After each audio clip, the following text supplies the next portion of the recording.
Good afternoon and welcome to this UniTaste Tuesday. My name is John and I'm here from UniTasterDays. I'm going to be hosting the event today, where today we're going to be looking at university courses in archaeology. And I'm delighted to be joined by Dr Niall Finneran, who's joining us from the University of Winchester, and also Dr Ben Roberts, who's joining us from Durham University, to provide an overview to opportunities in archaeology. In terms of format today, there's going to be two roughly 15-minute presentations. Niall's going to open things up in a second, and Niall's going to look at essentially two key factors that you might be considering. Number one, career opportunities related to archaeology and what careers do. Often people that complete archaeology courses go on to do in the future. And number two, essentially what to expect if you are interested in studying archaeology. And Niall's actually worked for a number of institutions, and you might want to talk about that during his session, so he can look at it from a perspective of more than one university. And then we've got Dr Ben Roberts, who's joined us from Durham University. And Ben is going to provide some guidance in terms of application tips. So the things that universities like to see in applications for archaeology courses, and maybe some key hints and advice on that basis.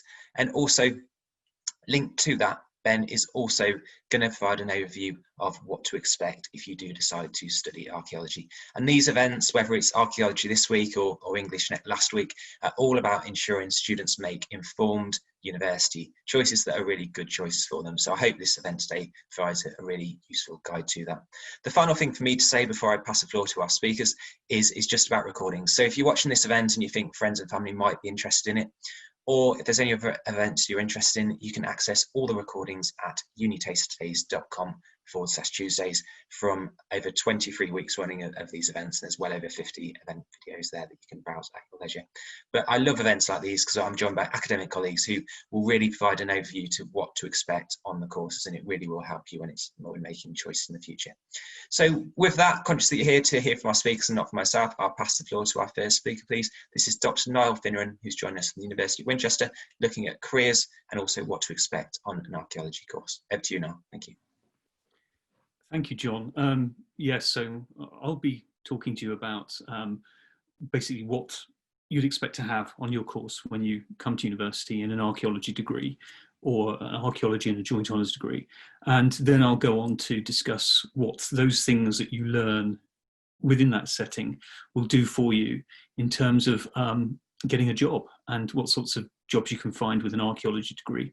And you'll find that some might be within the sector, but we give you skills that are relevant across a series of sectors. So we're going to talk about that. I've been involved with archaeology for almost 30 years now, and I love it. It's great fun. And I think that's one sort of recommendation about the course. It's a fun thing to do. It's very interesting. It exposes you to a wide range of global cultures, and it's interesting. I've taught at 4 different universities. I've taught archaeology in 4 different university settings, and separately from that, done archaeology degrees, of course. So I can tell you that, very broadly speaking, archaeology degrees have a number of similar things in common, and it doesn't matter where you are. You'll be learning the same things. In a sense, though, it's the additional extras. It's the kind of area studies and chronological studies that will be dependent upon the sort of staff that you have in the department. So there are some universities, for example, that historically have been very strong, say, in Egyptian archaeology and Egyptology. So you would expect there to be more Egyptian courses. Conversely, there may be other institutions who have the odd Latin Americanist, they have the odd Africanist, they have the odd Chinese expert. So you will be exposed to that too. So from the point of view of area and geographical coverage, you can expect to cover all of the whole experience of sort of human prehistory and historical archaeology, but it will depend on who's there, basically. So that's the first thing you need to think of. There's no one size fits all. Generally speaking, what happens is when you come into your first year, there's normally what we would do within an archaeological degree, and this is in common with every single institution that I've worked in, is that we assume no prior knowledge. So you will be taken from first principles right from the word go, and there will be no issues that you expected to know stuff before you get here. Just having that sort of passion for the subject is important. And there will be a series of introductory modules, and you will get to understand the history of the discipline, the scope of the discipline, the basic methodologies that one uses. You'll probably get exposed in this country to an introductory module on British archaeology, prehistory and historical archaeology. So running right from the earliest stuff all the way through later prehistory into Roman, medieval, and post-medieval, and increasingly stuff like contemporary archaeology too. And then we've got probably some theoretical content you'll be exposed to too, which is helping you think around the bigger concepts that help you interpret it all and make it all stitched together. So that's normally what one would do in your first year. You'd also have an exposure to a degree of practical work too. So some of the practical work that you might start to undertake would be work on surveying, for example, and geophysics, and find sorting too. The excavation, your first sort of experience of excavation will probably happen towards the end of your first year within the summer when the weather's good. And again, the choices of your excavation will be reliant upon what sort of staff are there. Normally in a first year setting though, you'd expect to be doing your cutting of your teeth, so to speak. Your initial archaeological experience will be on a British site usually, and that's how it normally works. But normally your first year is sort of a very much an introductory year where you get to a feel for the subject. And of course, if you're doing joint honours, you will be given sort of certain proportions of archaeology in relation to the other subjects you're doing. But if you're doing a single honours archaeology degree, it will be full on archaeology, and you will have a broad introduction. As you move into your second year, then the pace starts to pick up and you start to get conceptually more advanced ideas and more important sort of concepts get developed. Here you might start to undertake your first sort of geographical and sort of very specific focuses on areas of the world. You might start to get some introductory kind of topics that are in say Egyptology or African archaeology, Chinese archaeology, so forth. You may also start to look at themes like the archaeology of religion, maritime archaeology, underwater archaeology, and so forth. You may start to get exposed to more kind of different methodological approaches to more advanced courses on finds analysis, material culture, for example. And it is in your second year then that you might start to get exposed to more work in foreign environments. Again, this is all dependent upon who is in the department, who is actually sort of physically there and present on the staffing. Lots of archaeologists don't actually dig anymore. So actually, you can find that there's a sort of, it's a very varied offering, but that's what I'm trying to say really. And the second year is an important area because this is the point in time in your second year really, where what will happen is that you'll start to have to think about what you're going to do for the real big component of your degree in your third year, which will be a dissertation. All BA honours programmes have dissertations, and dissertations are very significant pieces of original written work, much longer than essays. That the word counts vary from institution to institution, but they are normally very detailed, extensive and original reports that one writes. And you gear up to that in your second year, so usually you'll be given a little bit more theoretical underpinning. You might actually undertake some field work or some finds-based material to help strengthen that. And as you come into your third year, you then have the chance to probably do more in terms of more advanced courses, more advanced area courses, more advanced chronological courses.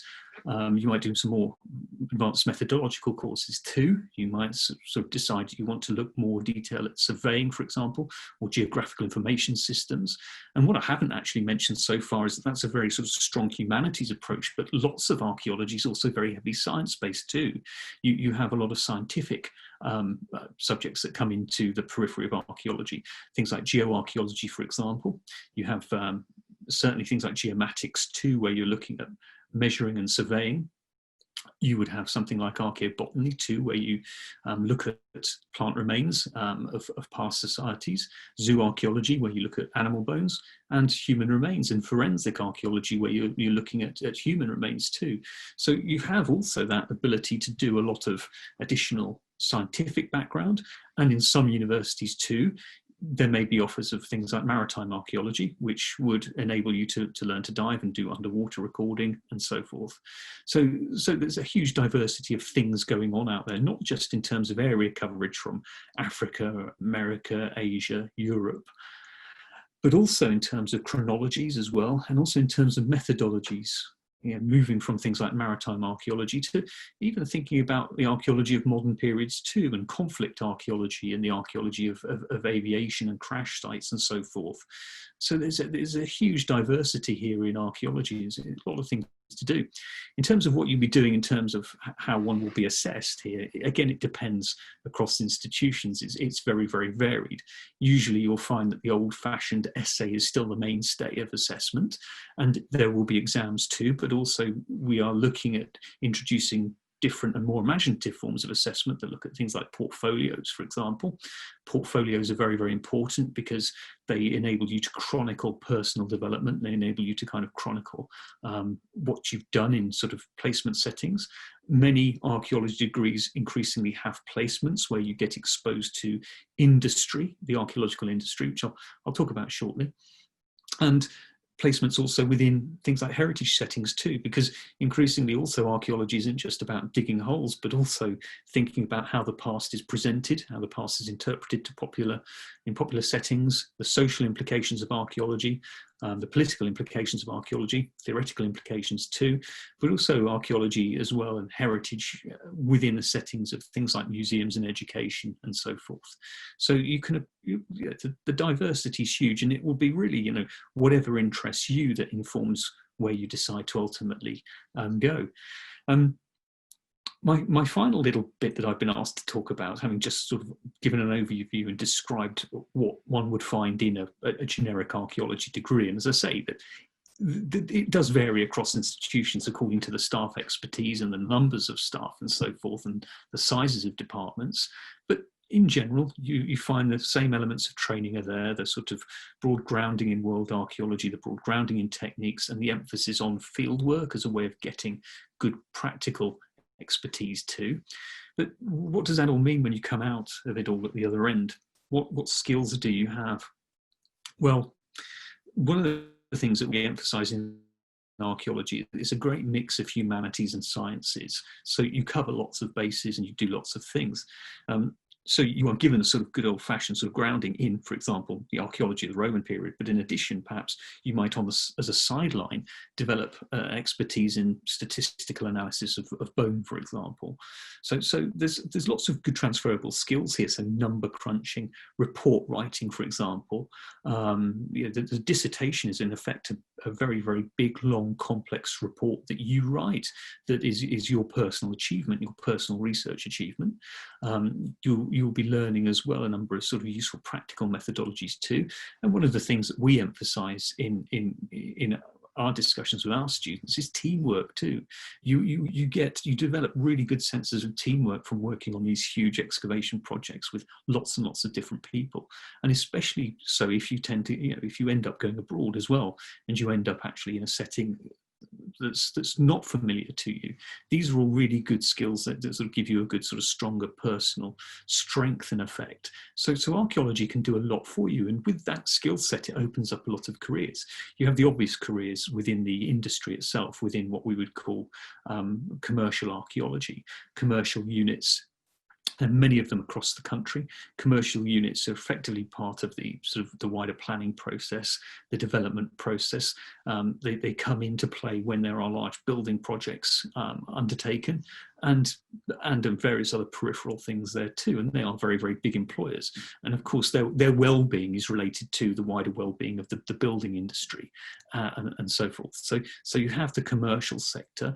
You also open up doors in terms of employment in the wider heritage sector too.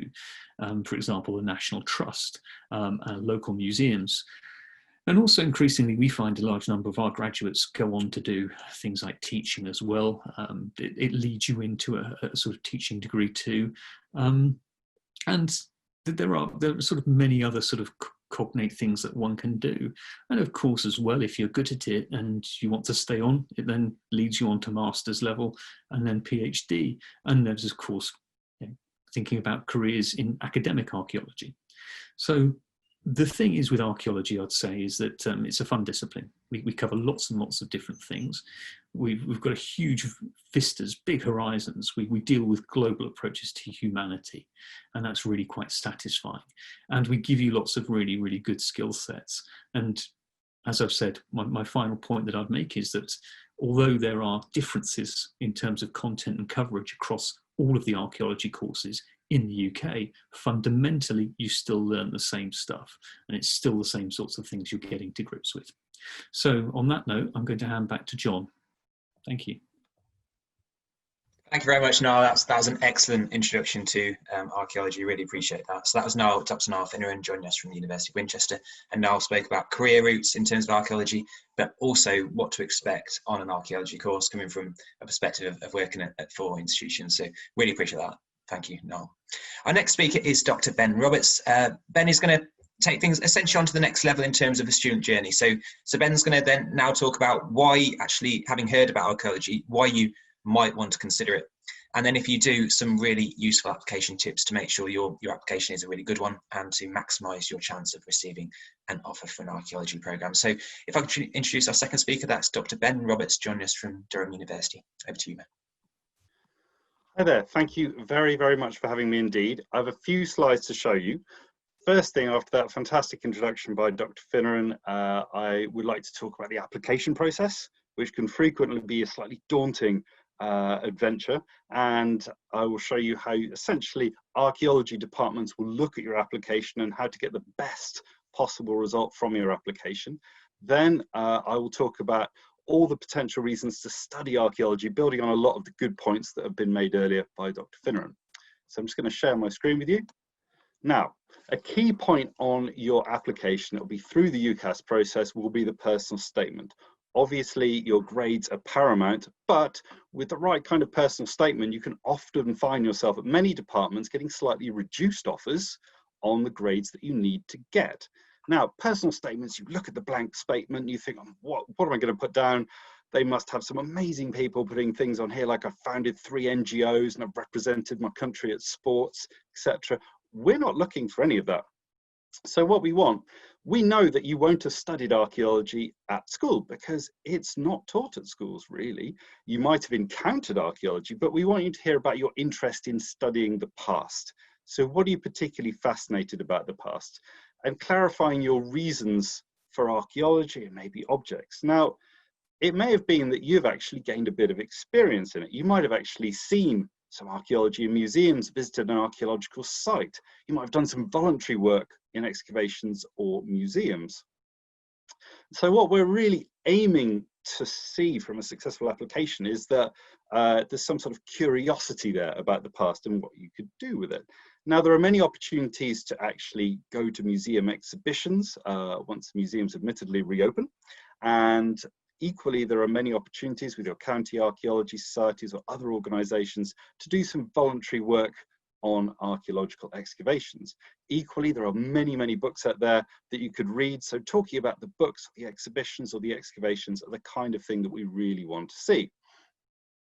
And we want to know why it's caught your attention, not just a list on this personal statement of all the wonderful things that you have seen, but why it caught your attention and why you think it matters, and maybe what sort of thoughts you have on it yourself. Archaeology is frequently a very problem-orientated topic. By that, I mean we ask questions about the past.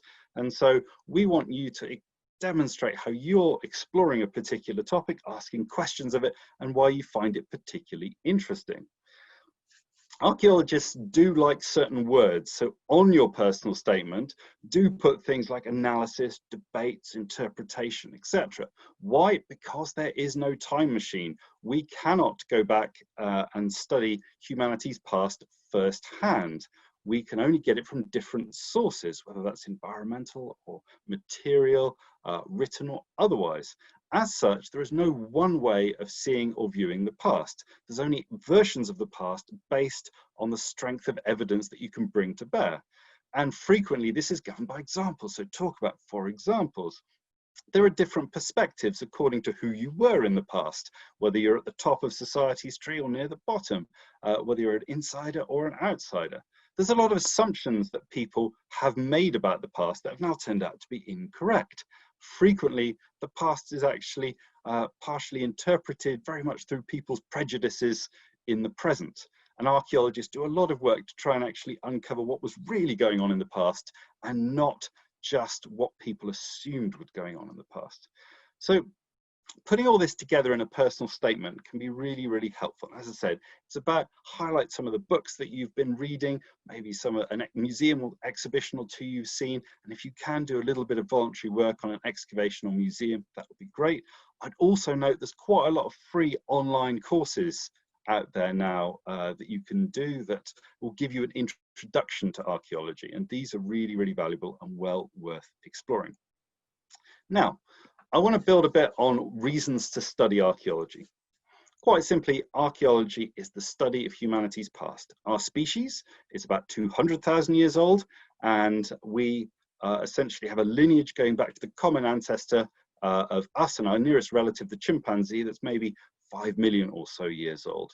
So this is a long time. Now, historians frequently will say that they really study the past, but writing's only 5,000 years old, and mass literacy is only really 100, 150 years old. And in many parts of the world, you didn't actually have much writing, or the vast majority of the population was not reading and writing until very recently. As such, if you really want to study humanity's past, archaeology is it. Now, archaeologists typically come from very, very varied backgrounds. Whether it's physics or philosophy or history or geography, you are all welcome. Archaeology departments typically accept every subject. Do check on that one, but certainly all the ones that I know do, because no subject is irrelevant to the study of humanity. So I have colleagues who have a huge interest in art history, whose next door office is occupied by someone who really wants to analyze the past through numbers and crunch those statistics. It may be that you are interested in the teamwork aspects of archaeology or the scientific lab work aspects. Maybe you like objects and how they can tell you about the past. Maybe you want to understand how humanity evolved and how evolution is shaping our minds still today. So what I'm saying is that there's no one area of archaeology that you have to do. It's all relevant, and you will always find something that you find particularly fascinating. You can develop it. As I said, it's one of the most interdisciplinary subjects there is. Now, there's all sorts of different areas, as Dr. Finneran highlighted, and just to give you a flavor of some of them here, you can actually study aspects of sociology. You can use satellites to find archaeology from space. You can look at questions such as the domestication of animals and plants, without which we would be essentially unable to live in large cities and towns and probably only sustain a global population of a few million, a revolution that took place around 10,000 or so years ago. We are nothing without water in this world. So questions about understanding how people got irrigation and drainage to their houses are very important. Belief is one of our most core and fundamental activities, and studying that belief and its development in the past is a really interesting thing. Now, at the center of it all, as I said, there's no one past. You're evaluating evidence and you're debating that particular point on a problem about the past. And so what archaeologists are very good at, and what takes them all over the world and into many other different careers, is the fact that they can deal with huge questions. They can deal with very imperfect data from everything from physics to philosophy and in between, and they can bring it to a debate. And you will learn all of these things in archaeology. So why does any of this matter? You can say, okay, well, archaeology is just the study of the past, and the past is the past, and we're going into the future. Except, of course, the future is very, very much embedded in the past. So just to give you an idea of some of the questions that you would do as a typical archaeologist, you would be very engaged in questions of climate change and how did it influence the growth and decline of kingdoms and empires, a very lively area of research. You might also be engaged in questions of identity. We're seeing a lot about the debates of the recent past, the slightly distant past, and contemporary identity politics. So, for instance, you could look at the question of whether the Celts ever existed in Britain and Ireland. Was it just a negative term used by Roman and Greek authors for a myriad of different groups? Should this matter? Well, if you talk to people in Wales or Scotland or Ireland, then yes, it very much does matter. How people draw on the past to actually understand their own identities is a hugely fascinating and really important topic. You can have a question that many archaeologists have been engaged in. How should heritage in regions suffering from conflict be protected? So if you have an outbreak of war, as we've seen, for instance, in the Near East and many other places in recent years, how should the heritage be protected? It often came into the news with Palmyra and other sites that heritage was being destroyed and indeed looted to fund armies. How should archaeologists react? What can they do? How can they actually protect and record it? A very topical question in these pandemic times, how the health of populations has shaped human history. This is certainly not the first pandemic that humans have suffered. It's not going to be the last that they have suffered. How has that actually shaped human history? How have their responses shaped it as well? All of this is archaeology. Now, one thing I wanted to highlight, if I'm going to go back to stopping to share my screen, is that in archaeology, as Dr. Finneran alluded, you can go to all sorts of places. Archaeology is globally applicable. You can do work in all sorts of different countries, in all sorts of different capacities, and in subdisciplines. What we also find is that archaeologists, because of being exposed to so many disciplines and in so many situations, are fabulously adaptable.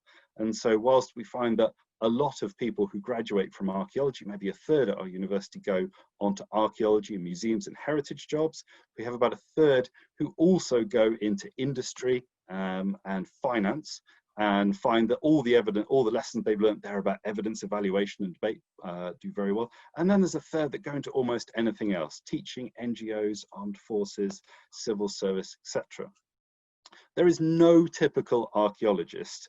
As such, you would be incredibly welcome, whoever you are, wherever you're coming from, in any given archaeology department. Obviously, please do have a look around. As Dr. Finneran said, they all have the same core teaching, but they all have slightly different flavors and emphases. And with that, I shall leave you there. Thank you very much.